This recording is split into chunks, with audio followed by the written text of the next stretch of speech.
প্ৰচাৰ কৰা হয় আৰু তাৰ আঁৰত তিনিজন মানুহক দায়িত্ব দি থৈছিল উবেদুল লতিফ বৰুৱা কমল নাৰায়ণ চৌধুৰী আৰু তৃতীয়জন আছিল আমাৰ বিহুৰ সময়ত যে আমি যেটো গীত গাওঁ শ্ৰীময় অসমীৰ শীতল পুৰুষোত্তম দাস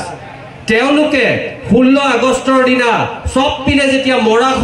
তেওঁলোকে থকা ঘৰৰ পৰা কলিকতা আকাশবাণীলৈ যাব পৰা নাই আৰু তেওঁলোকে নিজে লিখি থৈ গৈছে তেওঁলোকে ভাবিছে যে আজি 6টাৰ পৰা 6:30 গধূলি যেটো আধা ঘণ্টা অসমীয়া অনুষ্ঠান বাজিব লাগে আজি নাবাজে কাৰণ প্ৰাণটো ডাঙৰ আজি আমি বাহিৰত ওলাই গৈ কাৰ হাতত কোনে মাৰে ঠিক নাই কলিকতাত এনেকুৱা অৱস্থা মহম্মদ আলী জিন্নাৰ সেই আহ্বানৰ ভাবে তেনে সময়ত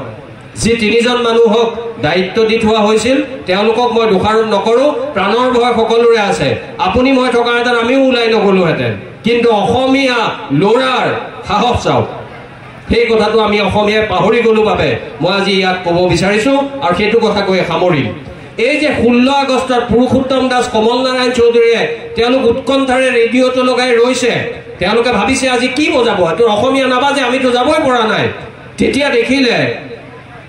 এই আমাৰ বিপ্লৱ হততকে জ্ঞানদীপতকে হয়তো এবছৰ দুবছৰ মানৰ ডাঙৰ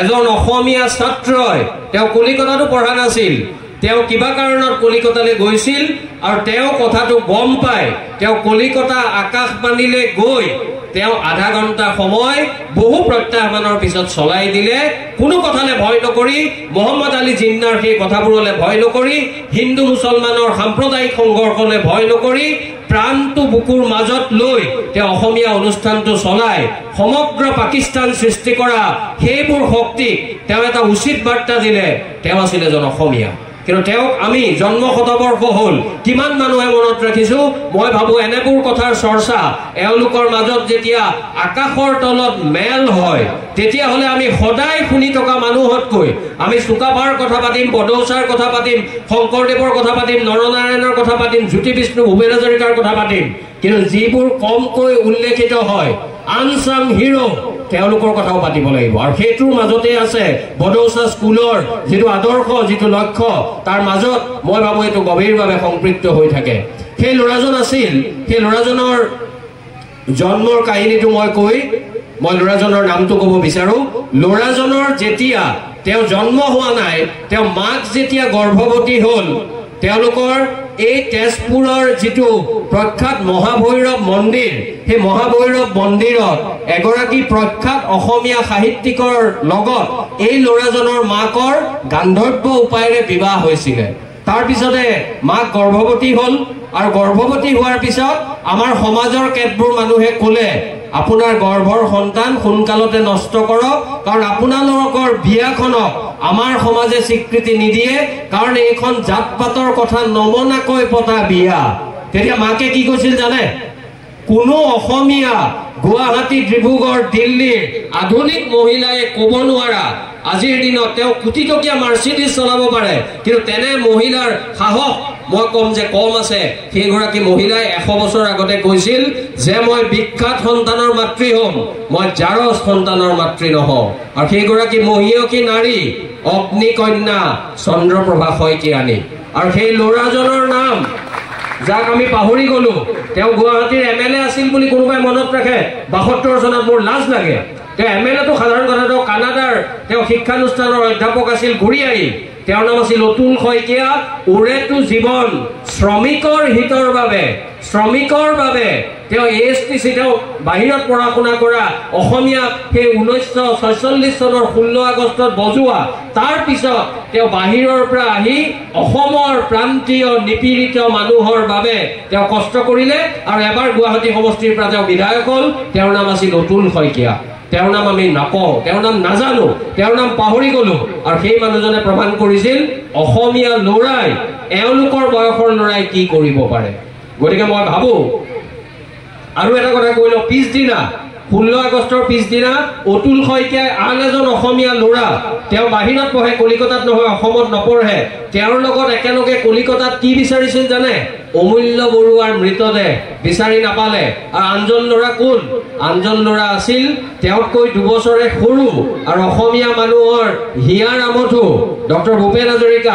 হাজৰিকা তেতিয়া বেনাৰস হিন্দু বিশ্ববিদ্যালয়ত পঢ়ে কিবা কাৰণত আহিছিল অতুল শইকীয়াই ভূপেন হাজৰিকাক লৈ একেলগে এই মৃতদেহ বিচাৰিলে মৃতদেহ নাপালে কিন্তু আমি পালো আমি যদি ইতিহাস অধ্যয়ন কৰো এনে কেতবোৰ চৰিত্ৰ এনে কেতবোৰ প্ৰেৰণা সঞ্চাৰী দি যিবোৰ কথাই নতুন প্ৰজন্মক নতুন দিশ দেখুৱাব পাৰে বিশাল আকাশখনৰ বিশালতা গভীৰতা স্থিৰতা আৰু এইখন আকাশে আমাক দিব পৰা যিমানবোৰ ইতিবাচক উপাদান আছে শক্তিশালী উপাদান আছে সেইখিনি দেখাব পাৰে আৰু সেইখিনি দেখুৱাৰ বাবে আজি বড়ৌচা সিনিয়ৰ সেকেন্ডাৰী স্কুলে তেওঁলোক আৰম্ভ হোৱাৰ কেইবছৰমানৰ ভিতৰতে এনে এটা অনুষ্ঠান কৰিলে আপোনালোকৰ দৰে শুভান্নদায়ী ব্যক্তিক আনি ইমান সময় আপোনালোকে নষ্ট বা অপচয় বুলি নকলেও আপোনালোকে খৰচ কৰি ইয়াৰ মাজত থাকি আপোনালোক যেনেকৈ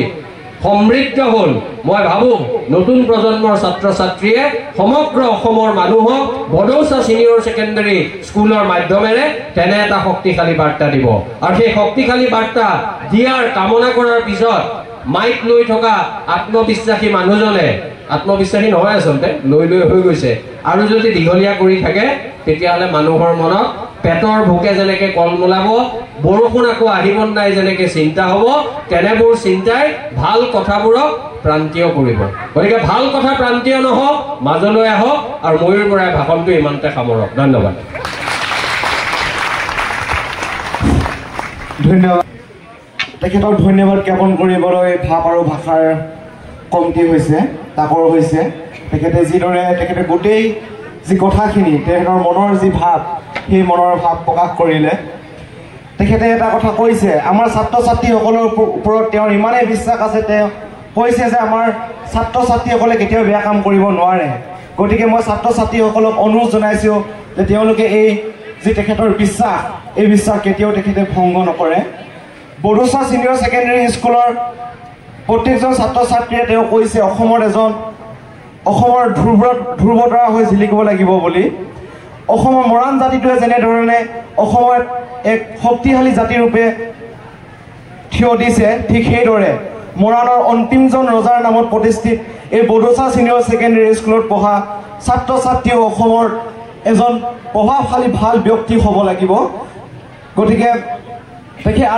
আৰু এটা কথা কৈছে যে মাইক্ৰফোনৰ কথা ক'ব পৰাটো এটা ডাঙৰ কথা বৰ্তমান সময়ত ইমান কম বয়সতে এই শিক্ষা এই বিদ্যালয়ত দিয়া হয় গতিকে আমাৰ ছাত্ৰ ছাত্ৰীসকলৰ সঁচাকৈ সৌভাগ্যৱান যে তেওঁলোকে প্ৰাথমিক অৱস্থাৰ পৰা এটা মাইক্ৰফোন হাতত লৈ কথা কোৱাৰ যি অভ্যাস সেই অভ্যাস কৰিব পাৰিছে গতিকে মই ছাৰক পুনৰ ধন্যবাদ জ্ঞাপন কৰিছোঁ তেখেতে খুব সুন্দৰ মন্তব্য আগবঢ়ালে মই ইয়াৰ পাছতে কবিতা পাঠ অনুষ্ঠানটিলৈ আগবাঢ়িব বিচাৰিছোঁ